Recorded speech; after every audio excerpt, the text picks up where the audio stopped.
Hey, welcome back to ClearSpot. When module pricing shifts, the damage does not stay in a spreadsheet. It shows up on site as scope cuts, last-minute substitutions, delayed deliveries, and long-term reliability risk.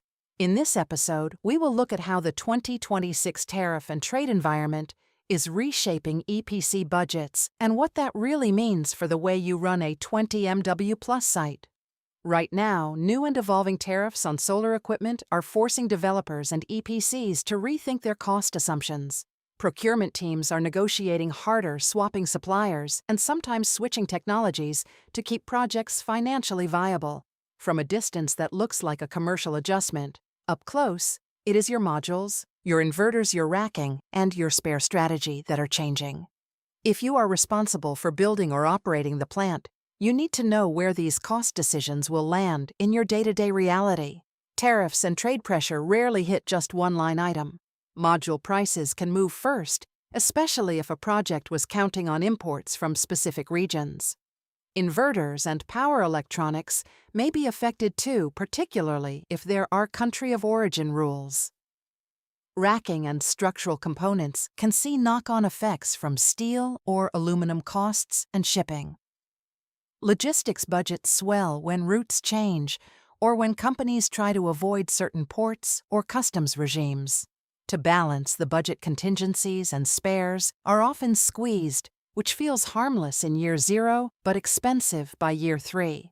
On the ground, cost pressure usually appears as a proposal. We are going to switch this component for an equivalent one.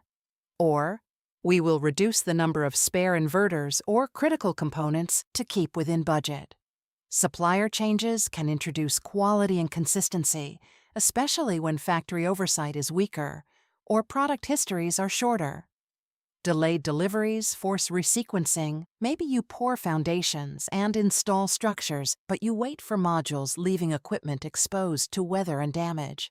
A thin spare strategy means a single major failure could leave you exposed for weeks while replacements are sourced. And when warranties are not aligned with these changes, you end up with ambiguity about who pays when things go wrong. You cannot control global trade policy, but you can control how your project reacts to it. First, insist that any substitution goes through proper technical review because equivalent on a purchase order is not enough. You want to see datasheets, compatibility checks, and updated engineering sign-off. Second, lock serial traceability from day one for every major component. Know exactly what was delivered, when, and where it was installed. Third, upgrade your incoming inspection routine. Open boxes, carefully inspect for transit damage.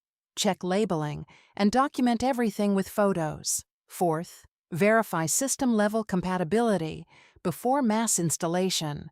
String sizing inverter limits structural loads and connectors.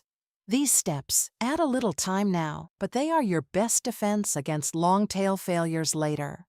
Tariff-driven substitutions and cost cuts do not just affect construction, they shape the first decade of operations and maintenance. Cheaper or less proven components may show higher failure rates, more warranty claims, and more site visits. If spares were cut during the budget squeeze, your team may face extended downtime while sourcing replacements. Documentation gaps at installation can make it much harder to prove that a failure is a warranty issue rather than an installation problem. From an asset management perspective, the total cost of ownership can rise sharply, even if the initial EPC price looked attractive. The key idea here is simple tariff risk quickly turns into reliability risk if the project reacts badly. As a site manager or operator, your role is to bring discipline and clarity to how substitutions and savings are implemented. So here is your action item. Add a clear substitution approval workflow to every large project before the next procurement cycle, one that includes technical review documentation updates and traceability. If a future failure happens, you will be glad you treated those early decisions with the seriousness they deserve. Like, share, and subscribe for more solar insights. ClearSpot, smart device, smarter decisions.